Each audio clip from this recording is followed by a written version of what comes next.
convidar a você fechar seus olhos, curvar sua cabeça, para nós falarmos com Deus e pedirmos que Deus venha nos ministrar nesta noite quente, que a palavra dele venha nos trazer direção e instrução. Deus, muito obrigado por tudo aquilo que já está acontecendo nesse lugar. Muito obrigado pela manifestação do Senhor, obrigado pelas curas, obrigado pela libertação, pela restauração, obrigado pela tua graça que já nos acompanha nesse dia. Deus, eu já tenho esse discernimento, essa compreensão do mundo espiritual, do teu agir, do teu mover, desde o primeiro culto hoje pela manhã, e eu tenho certeza que não será diferente agora à noite. O que eu peço é que o Senhor venha liberar o nosso entendimento, a nossa mente, o nosso coração para a Tua Palavra. Que o Senhor libere, Senhor, os nossos ouvidos espirituais, os nossos olhos espirituais, para que possamos ouvir, enxergar, compreender tudo aquilo que o Senhor deseja fazer em nossas vidas e através das nossas vidas neste ano. Que nada, Senhor, nada nesta noite venha roubar a nossa atenção, venha atrapalhar, ó Senhor, a compreensão da Tua igreja, para a revelação da Tua palavra. Deus, que nada venha nos fazer perder o foco. Guarda, cuida, Senhor, daquilo que os Teus filhos têm, da casa, da família, dos filhos, para que eles nesse momento tenham paz, ao ponto de apenas se permitirem ser ministrados pela Tua palavra. Deus, o novo ano fala de um novo ciclo, e o novo ciclo fala, Senhor, Ele nos dá uma esperança, uma expectativa de vivermos algo novo de fato, de sermos ativados em viver algo novo. Nós temos, Senhor, essa expectativa de viver, ó Deus, portas abertas, de sermos visitados pelo Teu favor e pelo Teu cuidado.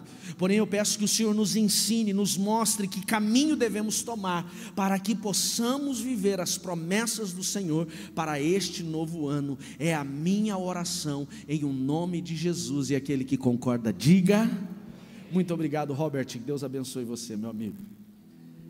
Amados, como eu falei, esses dias de repouso foram dias, tio Cid, de bastante reflexão, buscar entender, Anderson, o que Deus tinha para a minha vida, para a igreja, parar, compreender o propósito de Deus. E tenha certeza absoluta, quando você para ouvir Deus, Ele para falar, amém, queridos? Ele para falar. E uma das coisas, Gerson, que nesses dias eu digo que foi positivo mesmo, enfrentando, Viviane, essa situação de saúde, foi ouvir e entender o propósito. Pode baixar só um pouquinho para mim? O propósito de Deus para a igreja nesse novo ano. Deus, Ele é como se Ele tivesse no finalzinho ali, no dia 26, dia 27 de dezembro, como se Ele estivesse desenhando um mapa do trilho que nós vamos caminhar nesse novo ano como igreja. Achei maravilhoso a forma que Deus fala. O que é interessante é que Ele tem que parar a gente para poder ouvi-lo nesse ponto.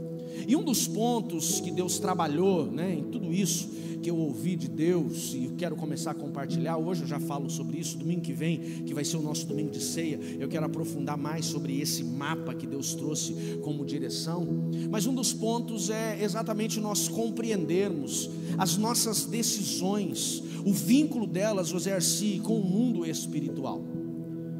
Infelizmente nós vivemos em um tempo onde algumas pessoas acabam, Juarez, não parando para avaliar os resultados ou as consequências das suas decisões. Nós tomamos, Hugo, milhares de decisões diárias: a roupa que vai vestir, o caminho que você vai pegar para o trabalho, o que você vai fazer, como você vai responder no trânsito, como você vai responder a um cliente. São decisões que algumas delas elas são tão rotineiras que nós nem paramos para avaliar, e outras que às vezes nós tomamos por impulso. É muito comum, Marcos, nós agimos dessa forma. O ponto principal quando nós falamos de decisões é para onde as decisões que nós estamos tomando hoje estão nos levando. Porque o que você vive hoje, exatamente o que você vive hoje, é resultado do que você decidiu ontem, o que você decidiu mês passado, o que você decidiu o ano passado. E o que você vai viver amanhã, o que você vai viver durante 2024, ele está diretamente ligado às decisões que você toma hoje. O problema, Nata, é que algumas pessoas que estão caminhando com Deus, que estão dentro da igreja, Rafael, elas não pararam para compreender que as suas decisões, elas estão muito ligadas ao mundo espiritual e respostas no mundo espiritual do que elas imaginam. E é sobre isso que eu quero conversar com vocês hoje. Para onde as tuas decisões estão levando? Quais os resultados daquilo que você está fazendo, das escolhas que você está tendo hoje, vão gerar na sua história e na história da sua família? Nós ficamos orando muitas vezes, profetizando, Luiz, declarando que 2024 será o melhor ano da vida e tal e coisa. Eu já falei isso para vocês, mas não é o quanto você declara que vai definir o sucesso do seu ano, mas sim o caminho que você trilha, o caminho que você escolhe, as decisões que você toma, as suas escolhas. Não adianta você profetizar, gente, se falar, mudasse alguma coisa, papagaio não vivia em jaula, em gaiola. É verdade ou não é? E ele fala. Quem tem papagaio aqui? Ninguém tem papagaio aqui, gente? Tem um lá atrás, ufa, graças a Deus, para me dar um exemplo. E tem uns que eles falam pra caramba, sim ou não? Se falar, mudasse alguma coisa no destino de uma pessoa somente, não estou dizendo que não tem importância na palavra, porque a Bíblia fala, mas só falar não muda se você não agir segundo aquilo que você fala. Tem pessoas, Adauri, que estão falando uma coisa e vivendo outra. E talvez é por conta disso que algumas ainda estão fracassando, tendo dias difíceis, complicados. E o propósito desse novo ano é o quê? É nós entendermos as nossas escolhas e para onde elas estão nos levando. Para a gente poder compreender isso, eu quero falar da história de um jovem. Você conhece a história? Que ele tinha um futuro promissor. A carreira ministerial dele, se a gente pode dizer assim, era uma carreira que já estava declarada pela forma que ele estava vivendo como uma carreira de sucesso. Ele estava sendo mentoreado, discipulado e preparado por um dos profetas de mais instrumento de Deus que vamos encontrar no Velho Testamento. Esse jovem experimentou e viu milagres como a ressurreição de um jovem morto, revelações sobrenaturais de Deus, experiências dos olhos se abrirem e ele enxergar exércitos de anjos por trás do exército dos soldados inimigos. Um negócio impressionante, tudo que esse jovem viveu como experiência. E mesmo tendo experiências sobrenaturais com Deus, um dia ele tem a oportunidade de fazer uma escolha, Denis, e a escolha dele é uma escolha terrível, falha. E essa escolha arrebentou com o seu destino profético, ministerial, sua saúde, sua vida e até da sua família. Tudo por conta de uma escolha. Mais uma vez eu quero te perguntar: para onde as tuas escolhas estão te levando? Deixa eu adiantar isso para os nossos jovens, nossos adolescentes. O que vocês definem hoje define muito, o que vocês decidem hoje define muito do seu futuro, do seu destino. As escolhas que você está fazendo hoje vão te levar para onde? Não adianta você sonhar com o que você vê na rede social, no TikTok, no Instagram, se as suas escolhas não te levarem para este lugar. Então é isso que nós queremos trabalhar. Por isso eu quero convidar, abra a sua Bíblia comigo no livro de 2 Reis, capítulo 5, verso 14. Nós vamos ler uma parte, uma parte bem extensa das Escrituras Sagradas. Pastor, quem é esse jovem? Esse jovem tinha tudo para ser conhecido como profeta Geazi, mas ele não passou do moço Geazi, o servo de Eliseu. Tudo porque um dia ele tomou uma decisão, fez uma escolha que comprometeu totalmente a sua vida. A palavra do Senhor diz assim, Xavier, verso 14 de 2 Reis: assim Naamã desceu do Jordão e mergulhou 7 vezes. Já estou pegando no meio da história para você poder compreender. Conforme a instrução do homem de Deus, o profeta Eliseu, sua pele ficou saudável como de uma criança, e ele foi curado. Então Naamã e toda a sua comitiva voltaram para onde morava o homem de Deus. Ao chegar diante dele, Naamã disse: agora sei que no mundo inteiro não há Deus senão em Israel. Por favor, aceite um presente do seu servo. Eliseu, porém, respondeu: tão certo como vive o Senhor a quem sirvo, não aceitarei presente algum. Embora Naamã insistisse, Eliseu recusou. Então Naamã disse: está bem, mas peço que me permita a este servo que leve para casa 2 mulas carregadas com a terra deste lugar, e de agora em diante nunca mais oferecerei holocausto ou sacrifício a qualquer outro Deus senão ao Senhor de Israel.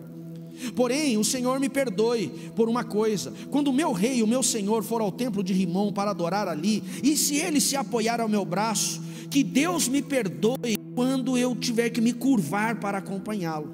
E Eliseu disse: vá em paz. Então Naamã partiu para casa. Verso 20: Mas Geazi, o servo de Eliseu, o discípulo de Eliseu, o aluno de Eliseu, quem estava sendo preparado no lugar de Eliseu, não era apenas um empregado, mas um discípulo. Mas Geazi, o servo de Eliseu, o homem de Deus, pensou: meu senhor não deveria ter deixado esse sírio Naamã partir sem aceitar os presentes. Tão certo como vive o Senhor, vou correr atrás dele e ver se consigo alguma coisa para mim. Geazi então correu atrás de Naamã. Quando Naamã viu que Geazi corria atrás da carruagem, parou, desceu e foi até o encontro dele e perguntou: está tudo bem?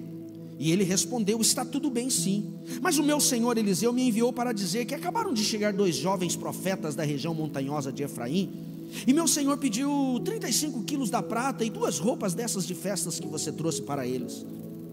Aquele homem prontamente respondeu: claro, leve 70 quilos de prata, leve 2 roupas. E colocou a prata em 2 sacolas e enviou 2 servos para carregarem os presentes para Geazi.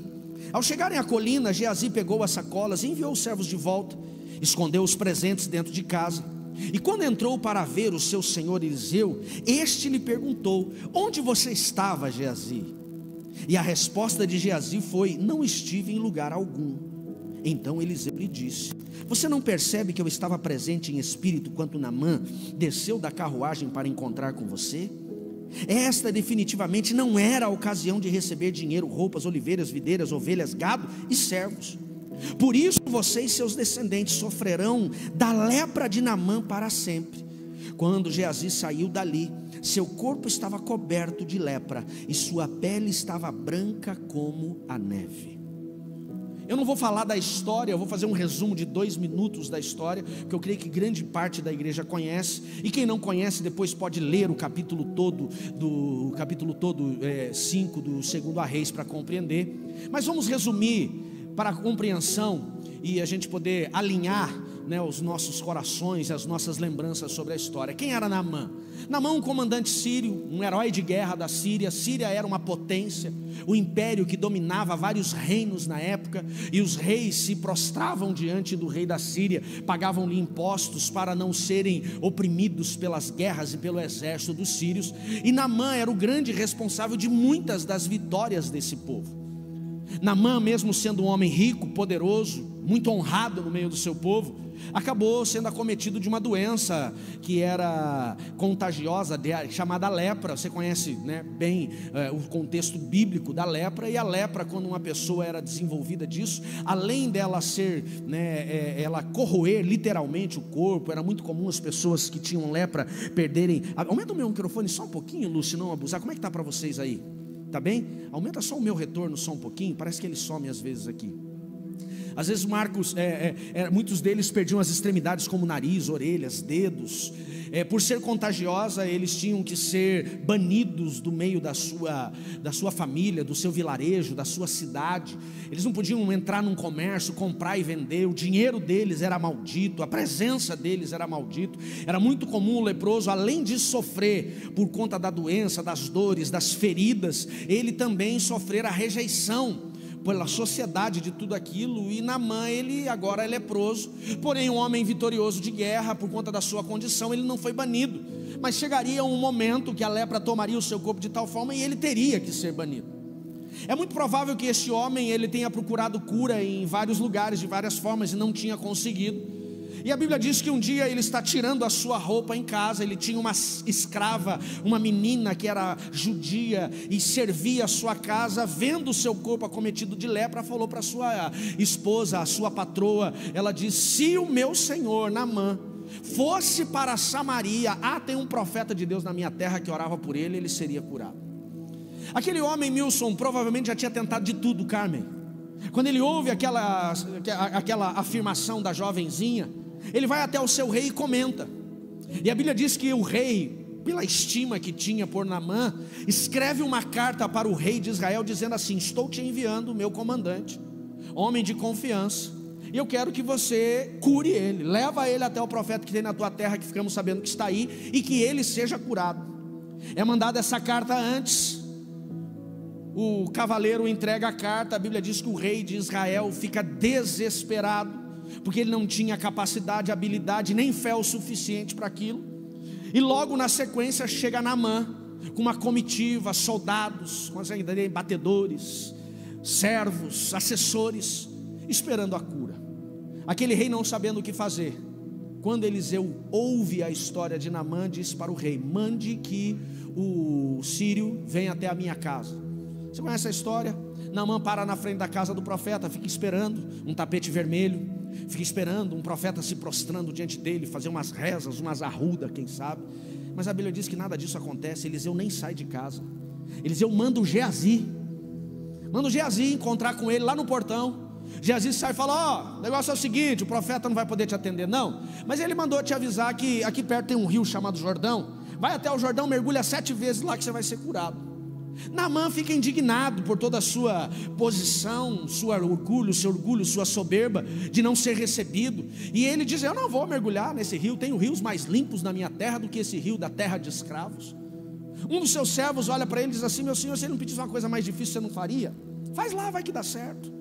Naamã, contrariado, a Bíblia diz que vai até o Jordão, mergulha 7 vezes, e no sétimo mergulho ele foi curado. Dá um glória a Deus. Foi o Jordão, Filipe, que curou? Não. Quem foi? Deus.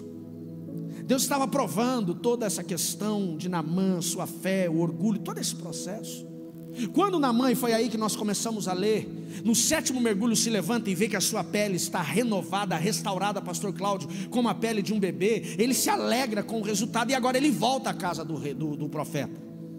E ele volta primeiro para agradecer e depois para presentear. A Bíblia diz, Diego, que Naamã trouxe 350 quilos de prata e 72 quilos de ouro. Se você fizer uma conta rápida do ouro que ele trouxe, a 322,93 centavos o grama do ouro, 72 quilos de ouro, vai dar um valor aí de uns 23 milhões de reais no dinheiro de hoje. Esse era o presente. Eu pergunto para você, aquele homem queria ser curado? Sim ou não? Tudo bem que o ouro naquela época não tinha tanto valor que tem hoje, mas só de ouro, se fosse transformar no dinheiro de hoje, era 23 milhões. Era valor de tá aí o Rafael que é piloto, é o valor de um aviãozinho razoável aí, não é um jatinho razoável, não é? É ou não é, Rafa? O cara trouxe um jato de presente para o profeta. E o que o profeta fez? Só quando a gente fala do ouro: não quero, obrigado. A Bíblia diz que ele insistiu, o profeta recusou o presente. Aí ele tem a conversa, leva a terra para fazer o holocausto, todo o processo, e ele vai embora feliz pelo resultado da cura. Porém Geazi, o servo, o discípulo, Geazi, o aluno, Geazi, eu já falei, ele não era só um empregado da casa. Geazi, ele não era só o servidor ali de café. Geazi, ele estava sendo preparado para ser o profeta no lugar de Eliseu. Geazi era para Eliseu o que Eliseu foi para Elias. Elias foi servido por Eliseu até ser arrebatado e deixou a capa para Eliseu. E Eliseu, ele foi mais intenso sendo usado por Deus do que o próprio Elias. A Bíblia diz que ele pediu porção dobrada e ele recebeu. Deus usou ele para fazer o dobro de milagres que Elias fez. E tudo isso estava sendo transferido para Geazi. Geazi, ele já estava participando de experiências sobrenaturais, como o filho da sunamita, ou como a própria sunamita que não tinha filhos. O Wilsinho lembra bem da história. E o profeta Eliseu diz para Geazi: o que você acha que essa mulher precisa? E a mulher disse: eu não preciso de nada. Vendo que aquela mulher já era de uma certa idade, não tinha filhos, ele falou: ela não tem filho. Então o profeta Eliseu libera uma palavra sobre a vida daquela mulher e Geazi está presente. Depois o filho daquela mulher morre. Deus manda, aliás, o Eliseu manda Geazi para ver se de fato estava morto, e estava. Ele volta e diz: morreu.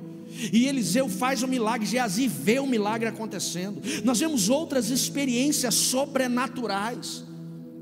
Olha, quando essa situação, o profeta Eliseu diz assim: o que essa mulher precisa, diga para mim, para que eu possa, quem sabe, intervir junto ao rei. Geazi, ele estava no meio dos nobres, porque caminhava com Eliseu. Ele estava sendo preparado e capacitado para isso.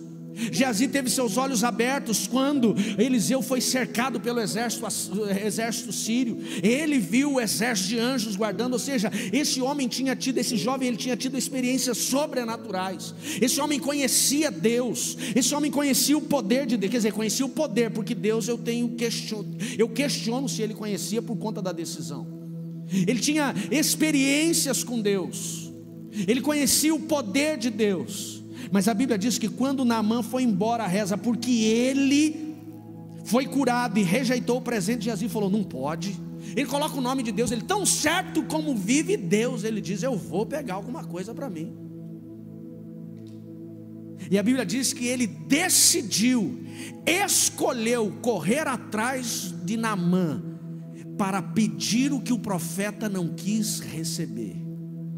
A primeira lição que eu e você precisamos aprender quando avaliamos a história deste jovem que tinha tudo para dar certo e deu errado, é que as escolhas de Geazi trouxeram consequências destrutivas para a sua vida. Nós temos um ano inteiro, Fábio, pela frente, um ano inteiro. Nós só vivemos 8 dias de 2024, é 8 mesmo? 7, nem 8, 7 dias de 2024. A questão é: quais serão os resultados ou as consequências deste próximo ano? Pastor, como eu posso saber? Pelas decisões que você toma hoje. Eu canso de falar isso. Gálatas 6 diz: tudo que o homem plantar, este também vai colher. Você quer ser bem sucedido no seu casamento? Quem é casado? Quer? Meu Deus, que desânimo. Jesus, não precisa dar sucesso no casamento não, está todo mundo bem. Quer ser abençoado no casamento, sim ou não? Quais são as escolhas que você vai tomar frente ao seu casamento? Quer ser abençoado na vida profissional, sim ou não? Quais são as escolhas que você vai ter na sua vida profissional? Quer ser abençoado financeiramente, sim ou não? É óbvio que sim, pastor. Quais são as suas decisões? As decisões de Geazi definiram o destino. Olha o caminho, Maurício, o profeta Maurício, olha o caminho que o menino estava. O cara estava no caminho certo. O cara tinha, naquela época, o professor dele, o mentor dele, Rafael, era o cara mais bem preparado. Cara mais bem preparado. Para você ter ideia, quando Eliseu estava morrendo, o rei foi vê-lo no leito de morte. E ainda foi aconselhado, instruído na questão de lançar as flechas. Olha o nível de influência que Eliseu tinha. Quem receberia todo este legado? Geazi.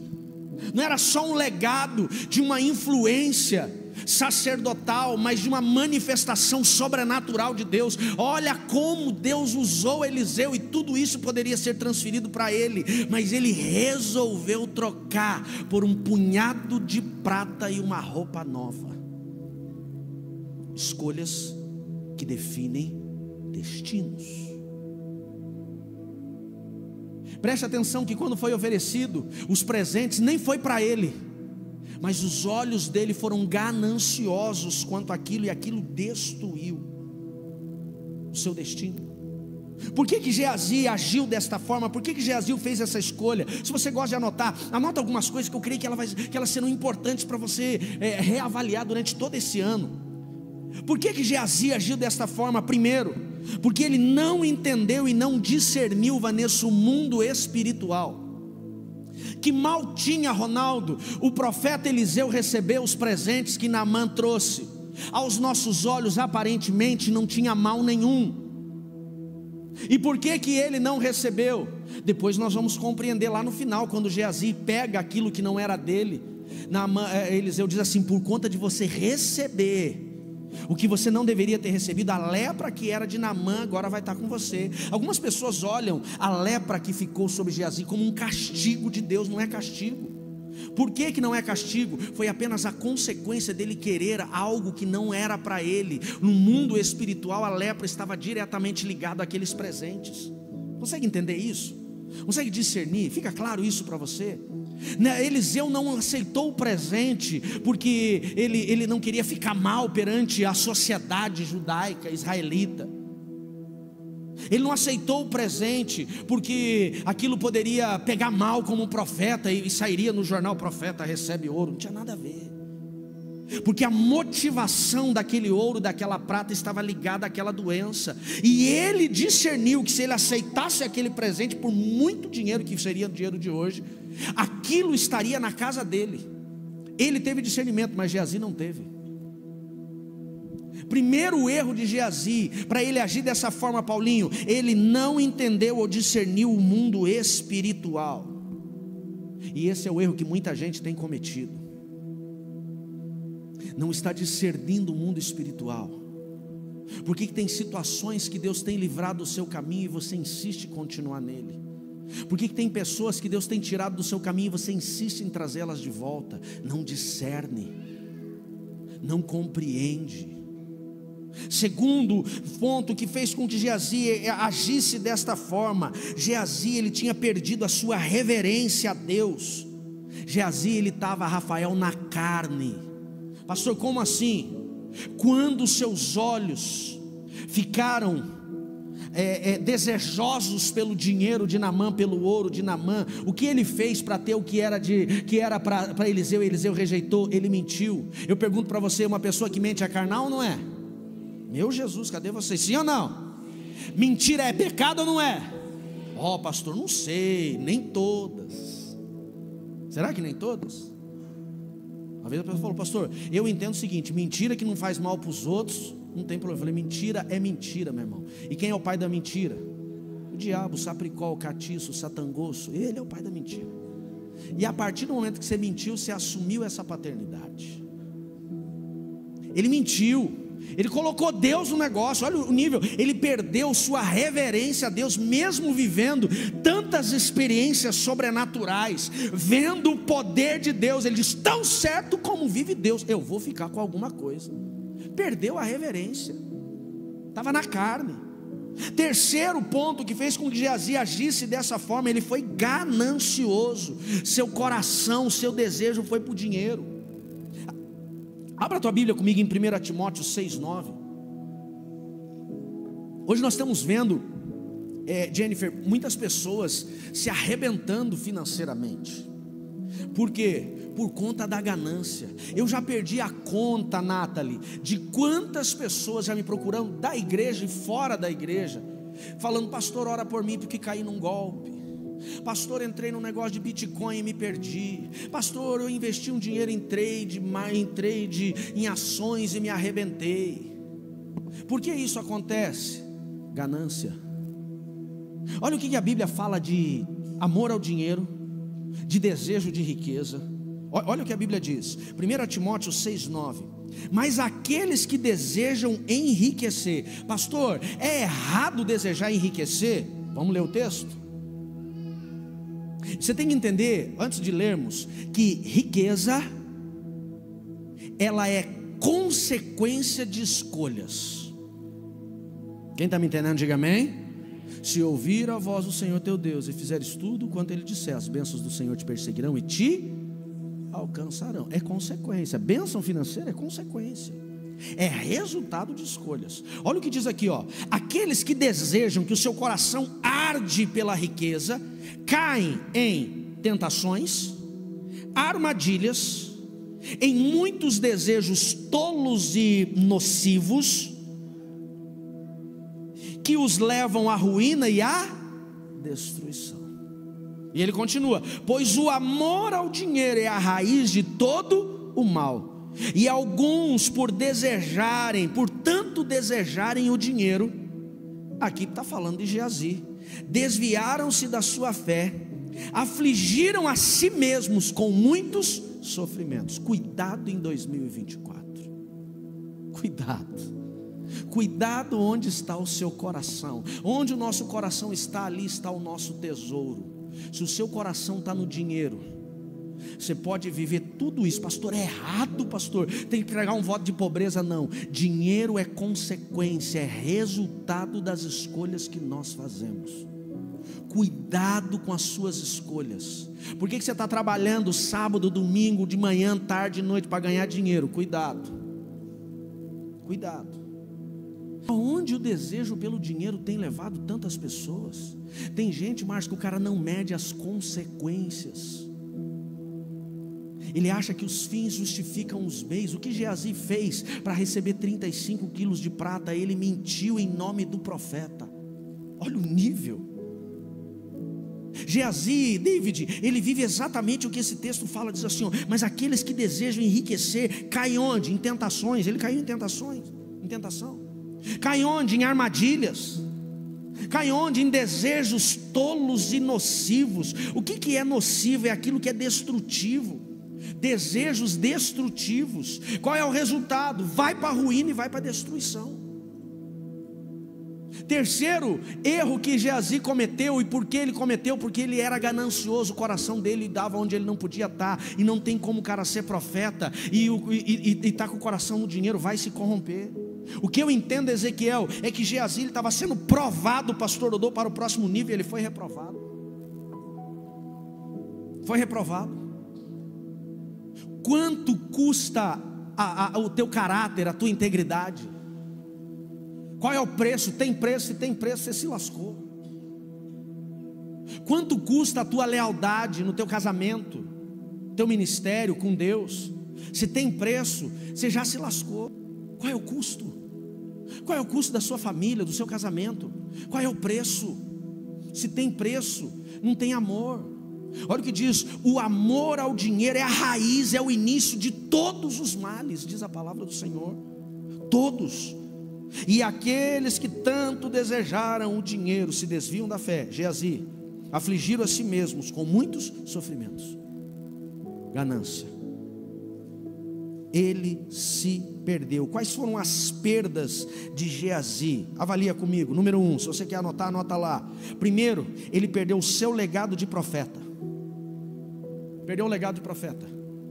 No momento que ele falou, meu Senhor mandou pedir, acabou, o ministério dele morreu, secou.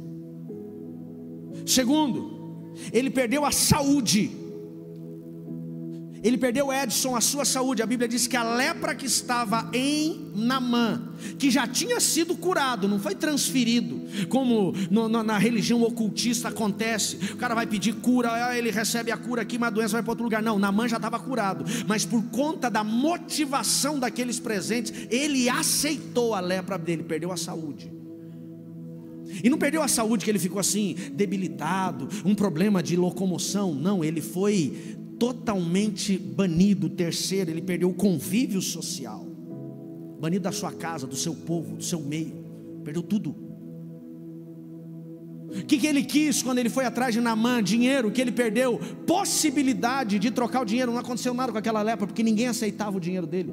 Ele não podia entrar no mercado, comprar uma roupa nova, comprar uma comida diferente. Por quê? Porque o dinheiro dele era contaminado. Era contaminado. Ele perdeu riqueza, ele perdeu tudo. O que ele perdeu? Ele perdeu sua família. A Bíblia diz que a lepra nunca mais ia se apartar, Gabriel, da família dele. Ele comprometeu os filhos e os filhos dos filhos dele. Será que as escolhas que nós estamos tomando hoje não estão comprometendo os filhos dos nossos filhos? Será que nós não somos consequências das escolhas que os nossos pais fizeram? Quem está me entendendo, diga amém. Tudo por conta do quê? De onde estava o coração de Naamã.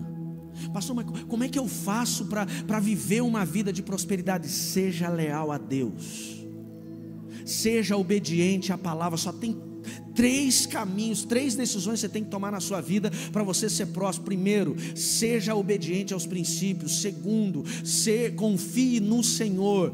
E confiar fala de fidelidade. Terceiro, seja íntegro. Está aí. Não tem como ser diferente.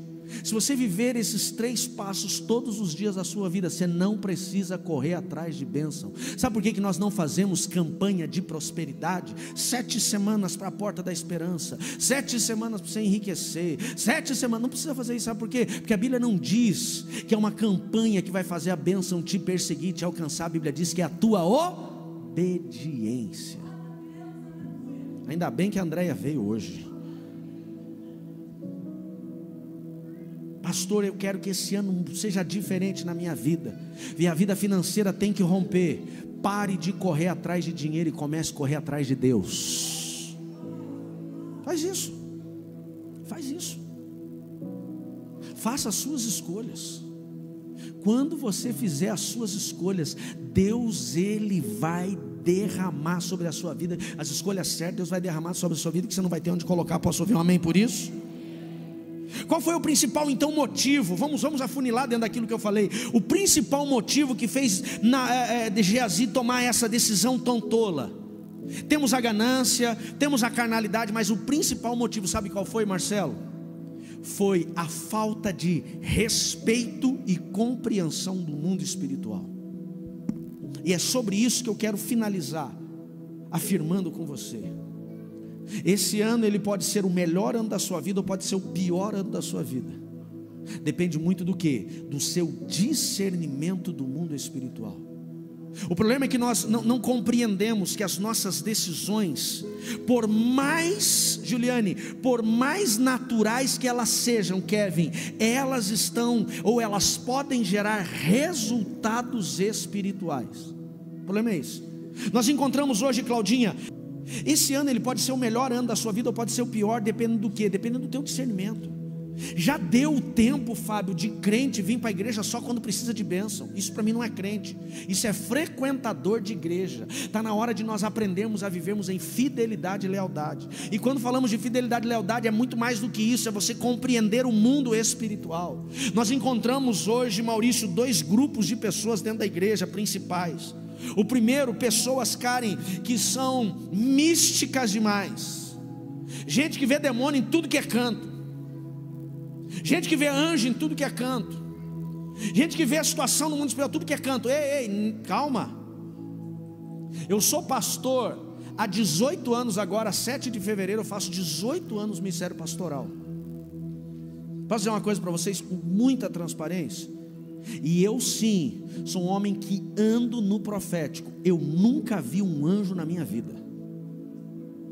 Nunca vi. Já senti as manifestações, as ministrações, já recebi ministrações de anjos. Tenho certeza daquilo que a palavra do Senhor diz, que Ele dá ordem aos seus anjos. Tenho certeza deles me guardarem. Quem está entendendo, diga amém. Tenho certeza, mas eu nunca vi um anjo. Nunca vi. Tem gente que vê anjo todo dia. Fala, gente do céu, eu acho que ele morreu já. Tem gente que é todo dia, toda hora. Tem gente que, pelo amor do amor, tem uns caras aí na internet agora, os profetas do Pix, dá até medo. O cara tem uma profecia personalizada pelo Pix. Você faz o Pix, cai na conta, quando cai o dinheiro o cara já dá uma revelação. Ah, pelo amor de Deus, você acredita num negócio desse, gente? Isso é charlatão demais, sim ou não? Mas está cheio de gente assim. Nós encontramos um grupo de pessoas que os caras são espirituais demais, ao nível do misticismo, enxerga o demônio em tudo, o inferno em tudo. O cara tropeça numa pedra, em nome de Jesus eu repreendo pedra, é o Satanás. Calma, não é isso. Tem coisa que não, meu irmão, simplesmente. Mas as pessoas espiritualizam demais. Tem um grupo que espiritualiza demais, vê coisa demais, e coisa onde não tem. E tem gente que é cético demais, é o outro grupo. O cara não acredita em nada. O mover de Deus é nítido, o agir de Deus é nítido, mas ele não acredita. Isso é emoção. Tem alguém orando em língua do lado dele, ele já repreende. Que é isso? Esse povo é emocional demais. São pessoas totalmente desequilibradas espiritualmente. O que nós precisamos é ter equilíbrio. Quem está me entendendo, diga amém. O que é o equilíbrio, Elza? É quando nós discernimos o mundo espiritual. Não é que a tua decisão diária, ela é uma decisão constantemente espiritual, mas nós vamos entender que muitas das decisões que nós tomamos no nosso dia a dia, elas vão gerar resultados ou consequências espirituais. Por exemplo, um homem casado, ele pode decidir curtir a foto de uma mulher que não é a dele, com pouca roupa na internet. Pode decidir, sim ou não? É uma decisão racional dele, sim ou não? E sem vergonha, inclusive. Agora a pergunta é: isso não pode gerar uma consequência espiritual? Muito. Muito. Ele pode decidir fazer um comentário, e ele não vai compreender, se ele não discernir o mundo espiritual, o que aquele comentário pode legalizar de demônios de imoralidade dentro do casamento dele, seja para que ele seja mais sensível, ou até descobrindo a esposa dele ou os filhos para aquilo. Quantas situações de famílias que viveram, né, atrocidades de abuso por conta do quê? De um pai que legalizou através do seu pecado de imoralidade. Quem está me entendendo, diga amém. É uma decisão racional que ele acaba legalizando espiritual. A pessoa pode pegar uma coisa que não é dele, uma ferramenta que não é dele, um dinheiro que não é dele. Ele pode levar para casa algo que não pertence a ele. É uma decisão racional, é uma decisão da sua mente, sim ou não? Não é um demônio que fica pega, leva. Não tem um demônio ali. Mas quando ele decide na sua carnalidade pegar aquilo que não é dele. Vamos entrar assim, entra numa loja de capinha, Darcy. Lembrei do Darcy que tem uma loja top de capinha lá na 24 de maio, celular, que eu já estou fazendo um merchan aqui, carregador de bateria, tal. Pode entrar lá. Tem o Hugo também, o Hugo já olha e fala: pastor, cadê eu? Fala de mim aí também. O Hugo está até lá fora, né? O cara pode entrar lá na loja do Darcy, do Hugo, pegar a capinha, tirar dele, pendurar ali, colocar a nova e sair. É um demônio que ficou pega, foi ou não? Não, foi a safadeza dele, a falta de integridade dele, sim ou não? Mas aquela decisão da sua integridade pode legalizar uma consequência espiritual? Demais.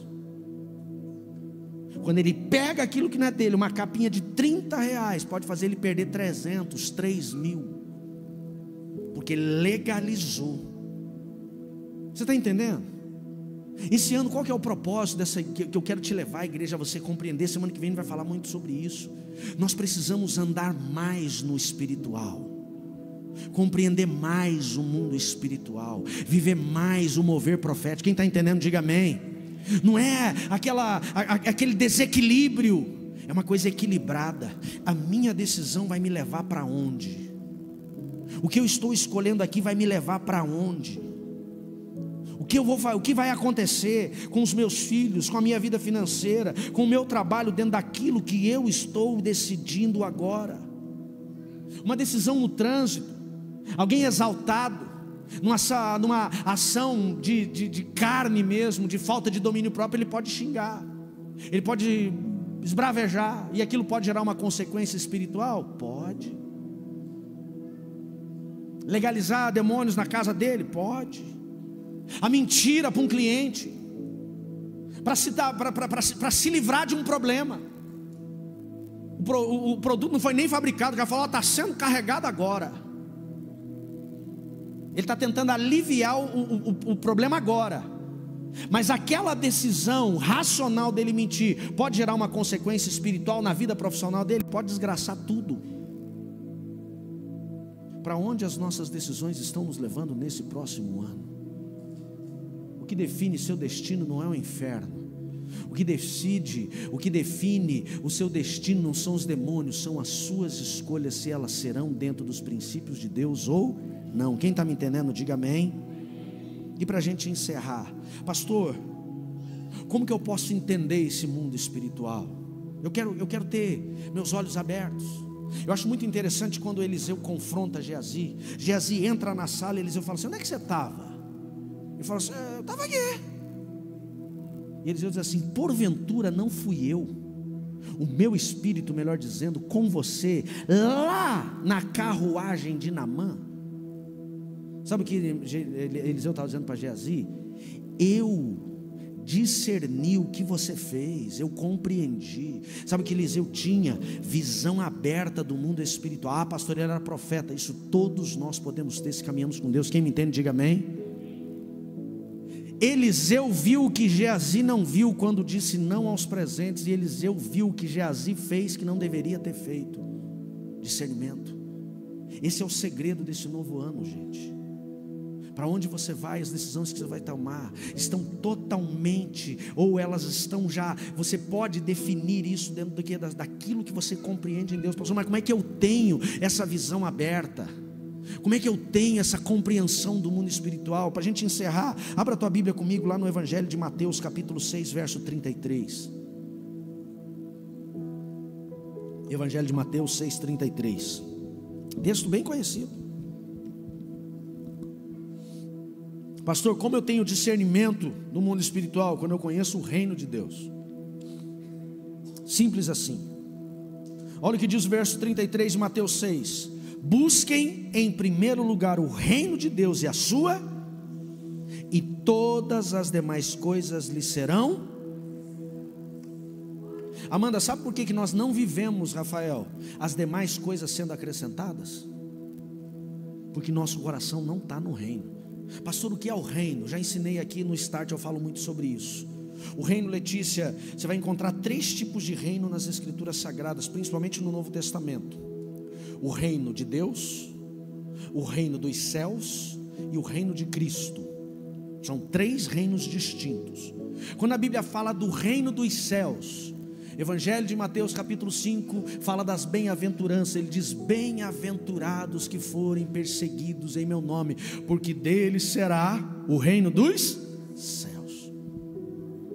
Reino dos céus fala do que? Salvação eterna, arrebatamento da igreja. Quem é a igreja? Somos igreja, amém, queridos? É o arrebatamento dos santos, amém, queridos? E está mais perto do que você imagina.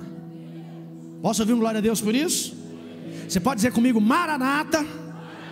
Maranata está dizendo: ora vem, Senhor Jesus. Amém, queridos? Está mais perto. Pastor, como é que você sabe? Só você olhar os sinais. Olha o que aconteceu no Japão. Quais serão os sinais? Os discípulos perguntaram: terremotos, fome, guerra, peste, falta algum, perseguição em meu nome. Meu irmão, está aí. A igreja perseguida acontece demais, você não tem conta. Tem lugar, se você chegar com uma camiseta, vai na Universidade Federal hoje com uma camiseta dizendo só Jesus salva. Como é que vai ser? O negócio fica esquisito. Diga para mim que isso não é perseguição. Já acontece. Já acontece. Pode entrar uma pessoa aqui dentro da igreja com uma camiseta do movimento LGBT. Ela vai ser amada quando ela entrar nesse lugar. Vai ser amada. Eu serei o primeiro que eu vou amar. Por quê? Porque amamos a todos, amém, queridos? Cada um faz a sua escolha, mas nós amamos a todos. Eu não posso falar das consequências que as escolhas vão gerar. Agora vai com uma camiseta de Jesus em alguns ambientes para ver como é que vai ser. Já tem perseguição, já existe perseguição. Jesus está voltando. A pergunta é: estamos preparados para esta volta?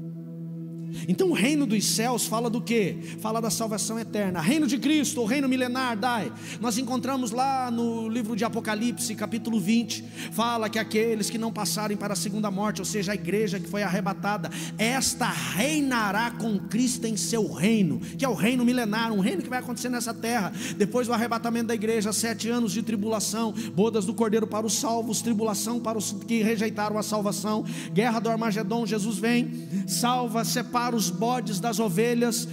Falamos muito sobre isso também no Start. Vai acontecer agora no primeiro sábado de fevereiro. Você que está chegando da igreja, a gente tem uma escola, a gente entra muito nesse assunto. A Bíblia diz que então aqueles que sobreviverem o Armagedon, sobreviverem à tribulação, esses serão governados por Cristo e a sua igreja. Quem são? Quem é a igreja? Somos nós. É o reino de Cristo. E o terceiro reino, que é o que fala aqui o Evangelho de Mateus capítulo 6, busquem em primeiro lugar o reino de Deus. Fala do que? Vai comigo no Evangelho de Lucas, deixa Mateus aberto aí, e vai comigo em Lucas capítulo 17 verso 20. O que é o Evangelho? O que é o reino de Deus na Bíblia? Lucas 17, 20. Lucas 17, 20 diz assim: certo dia os fariseus perguntaram a Jesus: quando virá o reino de Deus? Olha para mim, deixa eu explicar rapidamente. Elaine, os fariseus eles não acreditavam em Jesus como Messias, e até porque todo judeu esperava o Messias como um novo Davi, um revolucionário que libertaria eles do governo, da tirania de Roma. Como as pessoas começavam agora a burburar, dizendo: ó, esse é o Messias, eles vêm falar: tá bom, você é o Messias, quando vai acontecer esse reino? Onde está esse reino? Cadê o trono desse reino? Eles esperavam algo físico. Então Jesus responde para eles: o reino de Deus não é visto pelos olhos, ou em algumas versões ele diz, não é detectável pelos sinais visíveis. Não se pode dizer: o reino de Deus está aqui, o reino de Deus está ali, porque o reino de Deus está dentro de nós. O que ele quer dizer com isso? Pastor Cláudio, vem cá por gentileza. O que ele quer dizer com o reino de Deus está dentro de nós? O reino de Deus, o reino dos céus, salvação eterna, Júnior. Reino de Cristo, governo das nações após a tribulação. Reino de Deus, lá no Evangelho de João capítulo 3, quando Jesus fala para Nicodemos: quem não nascer de novo não pode ver o reino de Deus. O que é o reino de Deus? É o governo de Deus. Antes de recebermos Jesus como Salvador, nós estávamos mortos espiritualmente por conta do pecado de Adão. Dani, quando recebemos Jesus como Salvador, nosso espírito passa a ter vida, e agora o Espírito de Cristo, ele passa a habitar no teu espírito. Quem pode dar um amém por isso? E agora o Espírito de Cristo habitando o teu espírito, Ele não faz de você um fantoche, mas Ele vai te conduzir a ter uma transformação de mente, que é a sua carne, transformação da sua mente humana, carnal, para uma mente, Alex, espiritual, que é você agora compreender o mundo espiritual. É o Espírito de Deus, o seu espírito começa a comunicar, e Ele começa agora a te conduzir, a te governar. Ele não te obriga, mas Ele vai te sugerir as suas ações e decisões. Esse é o governo. Pastor, como é que eu tenho discernimento do mundo espiritual? Como é que eu enxergo o mundo espiritual? Como é que eu tenho meus olhos espirituais abertos, meu ouvido espiritual aberto? Como é que eu tenho essa visão do mundo espiritual para compreender que esse não é o caminho que eu devo fazer? Quando eu tenho o governo de Cristo. Quem está me entendendo, diga amém. Quando eu tenho o reino de Deus. Busque o reino, que Ele está dizendo. Não é você buscar a igreja, e não estou dizendo que você está errado em vir. Buscar o reino de Deus, você buscar o governo de Deus. Quando você tem o governo de Deus, quando você deixa o Espírito Santo te governar, para onde eu vou, que decisão eu tomo, como eu ajo. Essa semana aconteceu algo tão interessante. Então meu programa de devocional, todos os dias eu tenho meu tempo devocional. E na sexta-feira, depois um dia da semana, na sexta-feira, eu tenho um tempo maior, que eu faço um balanço de tudo que Deus falou comigo no meu devocional da semana inteira. E na sexta-feira eu sempre peço uma palavra para Deus, dentro daquilo que eu vou viver na próxima semana. Eu faço um ouvir, que a gente chama. Toda sexta-feira eu faço isso.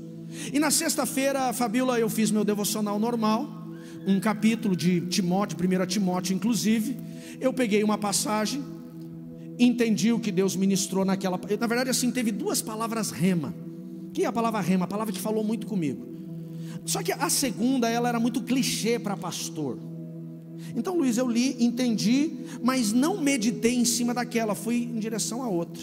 Depois que eu terminei meu devocional, eu falei: Deus, deixa eu entender o que o Senhor deseja ministrar, no balanço de tudo aquilo que eu entendi a semana toda, o que o Senhor quer falar. Quando eu fiz ouvir, onde veio a palavra, Vanessa? Exatamente naquela primeira que parecia muito clichê. Deus estava falando, sim ou não? Quando você para ouvir, Deus fala. Pastor, eu para ter o governo de Deus preciso de um profeta. Sabe quem precisa de profeta? Quem não tem intimidade. Desculpa falar, não sou contra o ministério profético, pelo contrário, eu amo o ministério profético. Amo. Deus me usa no ministério profético. Mas sabe por que nós não encontramos profeta levantando todo o culto? Eis que te digo, igreja. Sabe por quê? Porque nós temos ensinado a igreja a ter intimidade com a palavra. Quando você tem intimidade com Deus todo dia, Ele não precisa mandar recado para você. Consegue imaginar, Xavier? Você dorme ao lado da Nil todos os dias, acorda ao lado da Nil todos os dias, toma café com a Nil todos os dias, e aí para você falar uma coisa importante para ela, você tem que mandar um recado. Tem funcionário lá na tua empresa? Tem. Como é que é o nome da funcionária? Lai? Tai. Aí você dorme, acorda, toma café, tá com ela, mas quando você precisa falar um negócio, fala assim: então Tai, avisa a Nil. Tem cabimento isso? Sim ou não? Agora você ficou uma semana fora de casa, porque a empresa está uma correria, você teve que viajar, você tentou falar com ela, não conseguiu falar com a Tai, aí você manda um recado pela Tai: avisa a Nil disso daqui. Por quê? Porque você está longe. Desculpa, gente, eu amo o ministério profético, mas quem vive correndo atrás de profeta é porque não tem intimidade com Deus. Eu ofendo vocês? Não. Quando você tem intimidade com Deus, todo dia você acorda com Deus, você toma café com Deus, todo dia você tem intimidade. Deus não precisa ficar mandando recado para você não, porque o que Ele precisa falar, Ele fala com você na hora. Amém, queridos? Ele fala com você na hora, Ele ministra você na hora. É isso que nós precisamos entender. Buscar em primeiro lugar o reino de Deus, é esse governo, Nathalie. É nós pararmos para ouvir Deus. Pastor, e como que eu ouço Deus? Como que eu vou discernir o que vai acontecer? Quantas decisões no meu dia eu tomo baseado naquilo que Deus falou no meu devocional? Por quê? Porque Deus já me adiantou. O governo já aconteceu. Eu estou para tomar uma decisão, eu lembro do texto. Falei: opa, esses dias eu acordei assim. Esses dias não, uns meses atrás eu acordei assim. Sabe quando você acorda pro crime? Já aconteceu com você? As irmãs da TPM sabem bem como é que é. Uma vez por mês, quem tem sabe. Sabe aquele dia que você acorda doidinho para arrumar uma encrenca? Já passou por isso? Só para não ficar no pecado sozinho. Quem já passou por isso? Já? Fala assim, alguém olha atrás, o que foi? Foi um bom dia, só foi para você. E aquele dia eu acordei daquele jeito. E aí eu fui fazer meu devocional. E meu devocional naquele dia, Bruno falava sobre o que? Domínio próprio. Eu precisava de um profeta para falar alguma coisa comigo? Deus já veio logo na lapada, já quando abri a Bíblia. Pá! Eu falei, tá bom. 2 horas depois eu tive a oportunidade que eu estava esperando. Ela chegou, porque quando você acorda, meu irmão, para viver, entenda uma coisa: quem vive por necessidade sempre vai ter uma tentação dentro da sua necessidade.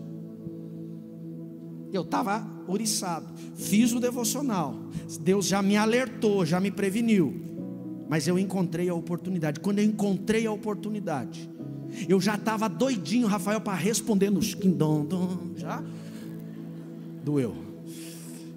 Nossa, você não é pastor? Não ia brigar, mas dava uma vontade, dava. Quando a situação ativou o Satanás para me oprimir, o governo de Deus, o Espírito Santo, sussurrou na minha orelha o devocional da manhã: domínio próprio.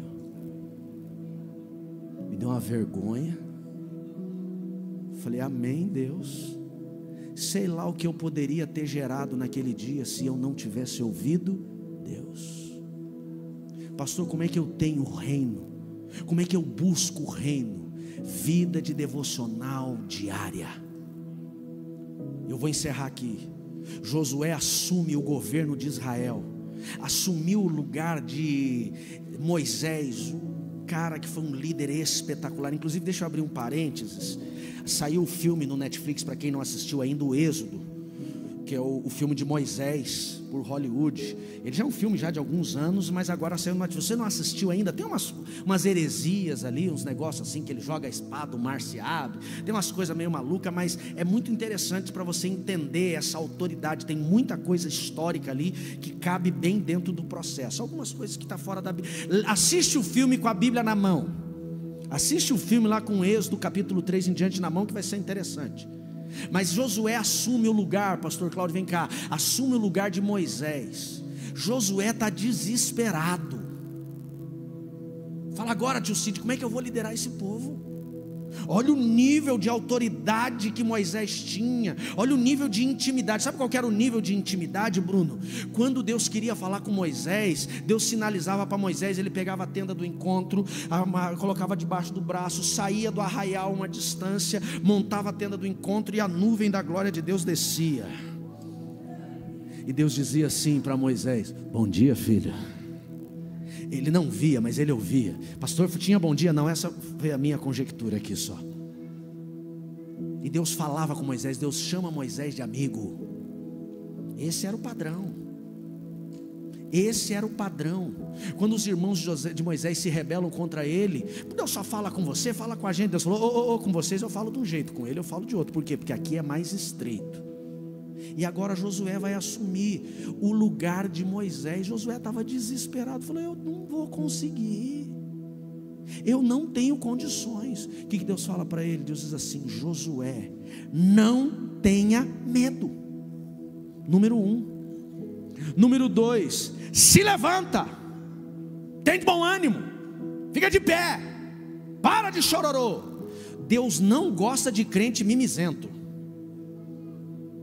Nossa, pastor, está aqui. Deus falou para ele: se levanta, para de reclamar. Deus falou: não, para, levanta. É que a Bíblia quem escreveu não era assim que nem eu.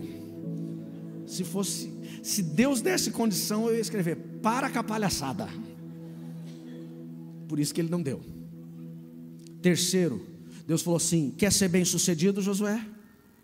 Quer ser bem sucedido? Ele falou: quero. Ele falou: então medita na lei que o meu servo Moisés te ensinou dia e noite. Quem quer ser bem sucedido, diga amém. Amém. Fica de pé, por gentileza. Fica aqui, pastor, fica de pé. Quem quer ser bem sucedido no seu casamento, diga amém. Amém. Quem quer ser bem sucedido na sua vida profissional, diga amém. Amém. Quem quer ser bem sucedido financeira, diga amém. Amém. Quem quer ser bem sucedido como pai e mãe, diga amém. Amém. Quem quer ser bem sucedido no seu ministério, diga amém. Amém. Deus diz assim, Josué capítulo 1, verso 7, medita na palavra do Senhor dia e noite, então serás bem sucedido.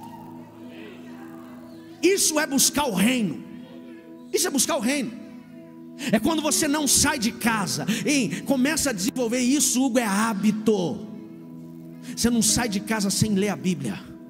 Você não sai de casa sem meditar. Meditar não é ler. Pelo amor de Deus, eu vou falar isso de joelho. Devocional, olha, com todo amor e carinho, devocional você não faz com aquele textinho bíblico que o aplicativo da Bíblia manda para você no dia. Pelo amor de Deus, aquilo não é devocional. Aquilo é um texto bíblico, que é bênção, é bem, mas não muda nada se você não meditar.